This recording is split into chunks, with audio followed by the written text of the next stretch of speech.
Welcome back everyone. Today it's time for brass. So for the longest time, my go-to brass library has been CineBrass by CineSamples. Arguably their best library on the market and certainly the one I've encountered the most at a variety of studios. It was once again recorded at Sony, which is notoriously flattering for brass and percussion. It comes with plenty of solo and ensemble patches and it just sounds good out of the box, which is every composer's dream. A library that is just installed and you start playing and it just sounds good. Not every good library does that, but it's an added bonus, of course, because it saves me a lot of work setting up the patches. I rarely ever have to touch any of the other mic positions, I just leave it on Dennis Sand's full mix. The interface once again has all the controls in the front, so no messing with the contact backend, everything's just right there in the graphic interface. The script is really quite marvelous, especially the polyphonic legato. I don't know how that was done, and I don't know why it doesn't quite work as well in their other libraries, but CineBrass polyphonic legato is just absolutely stunning. It acts up sometimes when switching from like 4 voices to 3 or something, but overall, this is a really good script. The editing and programming is clean. There are no unwanted noises on that library, no weird volume bumps in the legatos. It has a certain ease of use to it that a lot of libraries don't have. It has a great playability, the editing is nice, the loops are fine.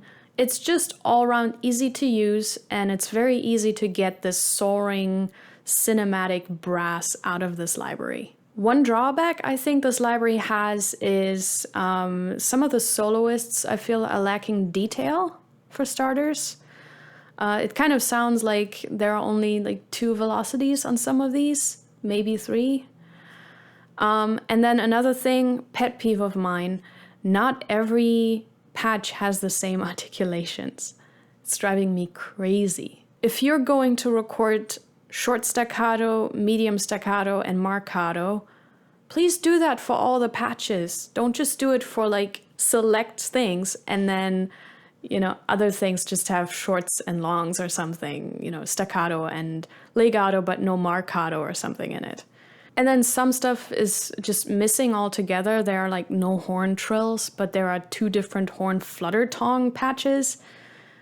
It's like, could have skipped one of those and just recorded trills, but whatever, it's fine. And then another thing about this library is it has a tendency to get very bright at the high velocities. So be careful with that.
the second library I got much, much later was Cinematic Studio Brass. And frankly, I only got this because I really like the Cinematic Studio series so much. And I got a coupon because I bought Cinematic Studio strings. So I figured, you know what, why not? It probably doesn't hurt to have a second brass library because CineBrass does have a couple of shortcomings, so maybe this library can fill in those gaps. And it absolutely does. It comes with the Cinematic Studio Series interface, so if you're already familiar with another one of their libraries like I was, this is very easy to use. It comes with various mic positions again, and as all of their products, it's very beautifully recorded. It's well edited, it's well programmed. I have barely any complaints. So funny enough, I don't actually think the ensemble patches in this library are particularly strong. Especially, I also think there's a mistake in the four horns patch. There's some volume issue with that patch and the other patches. But where this library shines, and which is actually the weakness of CineBrass, is the soloists. The amount of detail and the sound quality of all the different velocities, it's very stunning and again, sounds great out of the box. The trombones also sound better. Was never quite a fan of the trombones in CineBrass because I've always felt like they were missing all the low end that trombones naturally have. So that was always kind of something that bothered me about CineBrass, and definitely Cinematic Studio Brass is filling in that gap as well. The missing articulations from CineBrass are filled in, so the trills are finally here. But yeah, the soloists for me is the selling point of this library. The legato transitions, I mean, I've never heard such clean legatos. It was crazy, especially like the solo horn, solo trumpet. Absolutely beautiful. So while I use CineBrass to get that soaring ensemble quality, I use Cinematic Studio Brass to get the detail. So if you actually mix the two, you get the perfect brass sound. If you use a horn ensemble patch from CineBrass or even multiple layered on top, I do that a lot. And then you layer in some of the smaller like soloists or like two horn patch or something from the Cinematic Studio Brass, and you layer that in, you get all of a sudden all of that detail that CineBrass doesn't necessarily have because it's kind of more of an ensemble library. One drawback with Cinematic Studio Brass is, as with all their libraries, they keep locking the backend of Contact.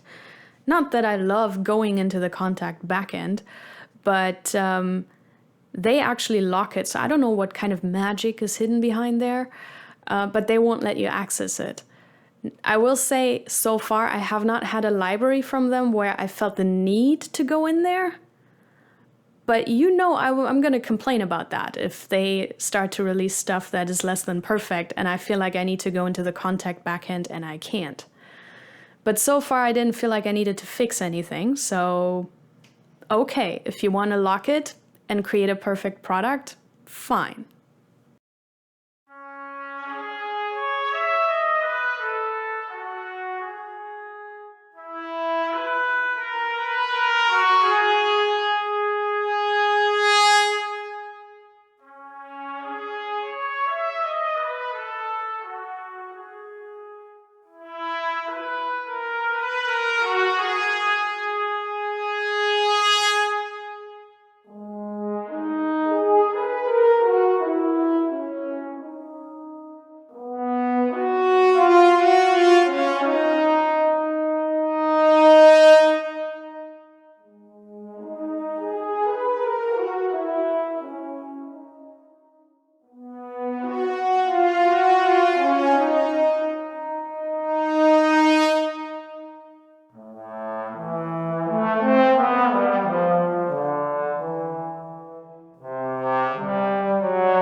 Now, I haven't tried any of the Orchestral Tools brass libraries.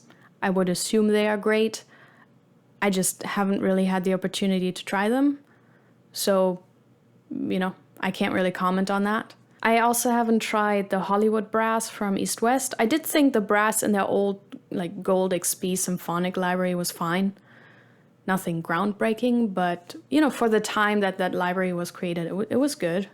I sometimes use the Symphobia brass a little bit to fill up the sound, but really more for effect stuff and less for their ensemble patches, because the ones in CineBrass and Cinematic Studio Brass are better than that. As far as Spitfire goes, I do use Tundra for textures. It's one of my favorite libraries, actually. It has brass textures in it, and they're absolutely gorgeous. I use them all the time. But with their regular orchestral libraries, and this includes the brass, my experience has been that I've had a hard time making them sound good and realistic. I don't find the sound to be particularly good out of the box. I need to do a lot of tweaking with their patches before they sound the way that I need them to sound. They come out of the box very wet sounding.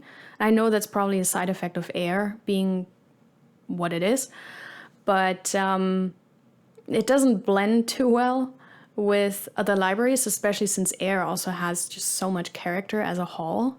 So for me, that's actually a bit of a drawback, even though Air would normally be a great selling point. They also constantly have these inconsistencies with the articulations, where one patch has random articulations and then the next patch does not have that.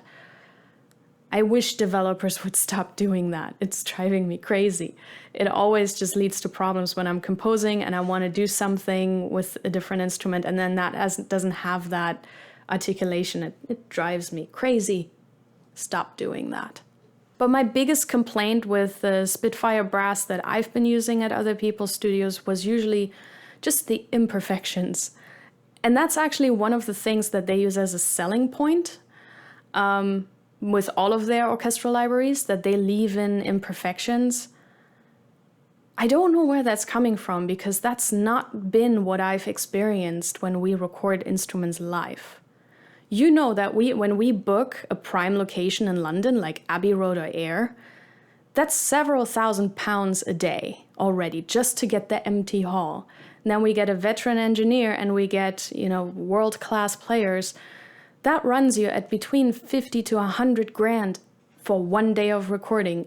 You better get pristine, perfect recordings, flawless recordings at the end of that day. If there are tuning issues on a take, we do another take. If there are timing issues on a take, we do another take. If there's a noise on a take, we do another take. Unless we don't have time, in which case I or someone's assistant is gonna go in later and will go into that file and isotope RX that noise and get it out of there. We don't leave that in the final product. We're professionals. So what they use as a selling point, going, well, this is human, that's not really done in real life. That's not how we work in any recording location, specifically not in London or LA. We don't let that slide. Sometimes even the players themselves, if they know they can do something better, they will ask, can we do another take? I can do this with more perfection. Because this is also their calling card, so they don't want something printed onto an album or into a movie that they don't think was as good as they can be. And the same goes for other locations. We don't let this kind of stuff slide when I record at Galaxy. I can't imagine this kind of stuff gets overlooked in Vienna or in Berlin. I just recorded actually in Eastern Europe in one of the most affordable places that you can currently record. And even there, when there was a noise, we would restart the take. When they were out of tune, we would restart the take. When, something sounded unclean or out of time, they would do it again. Sometimes they would even stop and do a little bit of rehearsal time so that they could give me that perfect, pristine take. I've also been a guest here, or also a participant, at 2 sessions we had at Sony. They were brass sessions. One was for a AAA video game, the other was for a AAA movie. And both times, for some reason, the horn section just couldn't get it together. They were slightly out of tune. And so by the end of the day, we didn't really have the perfect takes that we wanted. And so the composer would actually lose money, book another session day at Sony with the brass from the LA Phil to get those perfect takes. That's how far people go to not have imperfections in their recordings. And so I don't quite get that selling point. If you record in these locations and you don't have perfect recordings by the end of it, they f***ed up. Maybe it depends a little bit on the style of music that you're writing. I know some people who can really make the Spitfire orchestral library sound really good, especially for sustained stuff, slow stuff. And I do really love their extended articulations. I think that's really where they shine, and I want more of that. But for my music, it just really doesn't quite work because I write fairly busy music. And so I need very clean and properly timed libraries, because otherwise it just sounds like my mock-ups are super sloppy, or like I had the music recorded by some really amateurish players, and I don't want that. So again, don't get that selling point, but if it works for you, all power to you. There are definitely some Spitfire libraries that I'm using. I'll get into those in the next couple of videos. Some stuff that I think is, out of this world, but their brass libraries and their string libraries also, we're going to get into that. I don't think they bring quite the programming and detail and cleanliness that I would expect from a high-end library. I hope this was helpful. Next up are percussion and strings, of course. So stay tuned for those videos.